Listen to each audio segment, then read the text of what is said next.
आज हम जिस विषय पर बात करेंगे वो है क्रोध। क्रोध वो भावना है जो हमारे सारे जीवन को घेर कर रहता है। क्रोध को ना उम्र की मर्यादा है, ना ही ज्ञान की। कब, कहां और किस कारण से क्रोध पैदा हो जाए वो कोई नहीं जानता। और जब क्रोध जन्म लेता है तो तुरंत ही विचार करने की शक्ति खो जाती है। बुद्धि पर अंधकार छा जाता है।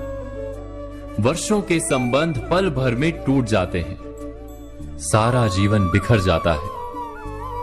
किसी भी कारागार में जाकर देखिए, अधिकतर अपराधी क्षण भर के क्रोध का दंड भोगते हुए दिखाई देंगे, पर फिर भी हम क्रोध पर अंकुश नहीं लगा पाते।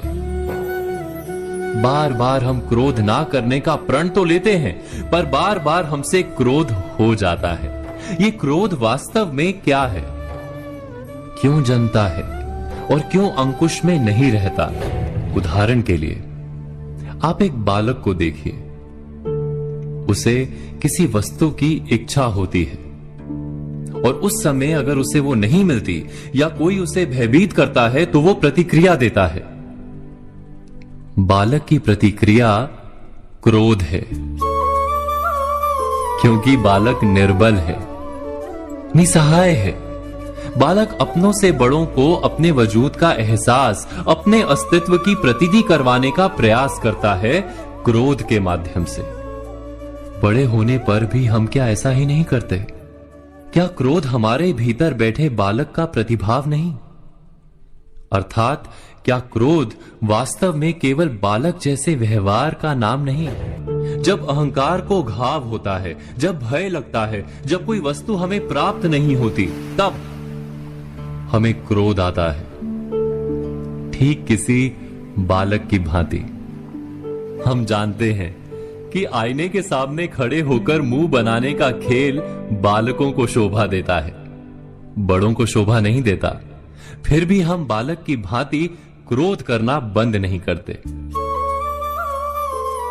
हम अनुभव से जानते हैं, दूसरों को देखकर बता सकते हैं कि क्रोध से कभी कुछ प्राप्त नहीं होता। सम्मान हो, संपत्ति हो, प्रेम हो या सुरक्षा हो, क्रोध से नहीं मिलता। मिलता है तो प्रयासों से, कार्य करने से, बुद्धिपूर्वक विचार करने से। मनुष्य मात्र अपनी आदतों के अनुसार ही जीता रहता है। क्रोध भी आदत बन जाती है। हमारे चाहते हुए भी हम अपने प्रतिभावों को रोक नहीं पाते। हम स्वयं को बड़े या पुख्ता मानते हैं, पर थोड़ा सा कारण मिलते ही हमारे भीतर का बालक क्रोध कर बैठता है। अर्थात क्रोध वास्तव में और कुछ भी नहीं, हमारी बालक बुद्धि का नाम है। जैसे ही हम इतना स्मरण में रखें कि हम बालक नहीं, बालक जैसा व्यवहार हमें शोभा नहीं देता, वैसे ही क्रोध स्वयं ही बंद हो जाता है। क्या ये सत्य नहीं? इस पर विचार मनन अवश्य कीजिएगा।